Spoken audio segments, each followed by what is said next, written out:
इस भाग में भगत सिंह धर्म और समाज के संबंधों पर अपने विचार रखते हैं। वे मानते थे कि धर्म ने इतिहास में कुछ सकारात्मक भूमिकाएं निभाई हैं, लेकिन समय के साथ इसका उपयोग लोगों को बांटने और नियंत्रित करने के लिए भी किया गया। उनका कहना था कि जब धर्म मानवता और तर्क के खिलाफ खड़ा हो जाए, तब उसे चुनौती देना आवश्यक हो जाता है। भगत सिंह ने देखा कि भारत में लोग धर्म और जाति के नाम पर विभाजित थे। अंग्रेज शासक भी इसी कमजोरी का फायदा उठाते थे। वे समझते थे कि जब तक भारतीय समाज धार्मिक कट्टरता और आपसी भेदभाव से ऊपर नहीं उठेगा, तब तक सच्ची स्वतंत्रता संभव नहीं होगी। उन्होंने कहा कि कई लोग अपने दुखों का कारण भाग्य को मान लेते हैं। वे सोचते हैं कि सब कुछ ईश्वर की इच्छा से होता है। भक्त सिंह इस सोच का विरोध करते थे। उनका मानना था कि मनुष्य अपने समाज और परिस्थितियों को बदल सकता है। यदि लोग अन्याय के खिलाफ संगठित होकर संघर्ष करें, तो बदलाव अवश्य संभव है। भगत सिंह ने यह भी लिखा कि धर्म अक्सर लोगों को भविष्य के स्वर्ग का सपना दिखाकर वर्तमान के संघर्षों से दूर कर देता है। गरीब और शोषित लोगों को समझाया जाता है कि इस जीवन के कष्ट सहन करो, अगले जन्म या स्वर्ग में सुख मिलेगा। लेकिन भक्त सिंह के अनुसार यह सोच समाज में अन्याय को बनाए रखने में मदद करती है।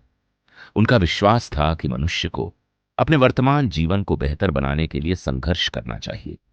वे सामाजिक समानता, शिक्षा और स्वतंत्रता को सबसे महत्वपूर्ण मानते थे। उनका सपना एक ऐसे समाज का था जहां कोई शोषण न हो और सभी लोगों को समान अवसर मिले। भगत सिंह मानवता को सबसे बड़ा धर्म मानते थे। वे कहते थे कि यदि कोई व्यक्ति मानव सेवा करता है, अन्याय के खिलाफ लड़ता है और समाज की भलाई के लिए काम करता है, तो वही सच्चा इंसान है।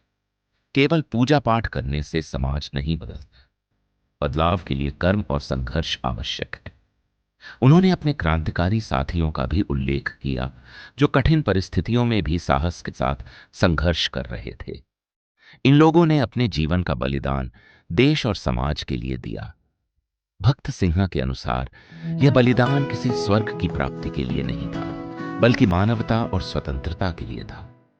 इस भाग में वे युवाओं को विशेष संदेश देते हैं। वे चाहते थे कि युवा केवल भावनाओं में बहकर निर्णय न लें, बल्कि अध्ययन करें, सोचें और समाज की वास्तविक समस्याओं को समझें।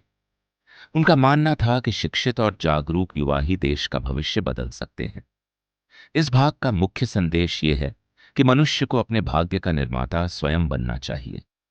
समाज की समस्याओं का समाधान केवल प्रार्थना से नहीं, बल्कि संघर्ष, शिक्षा और जागरूकता से होगा।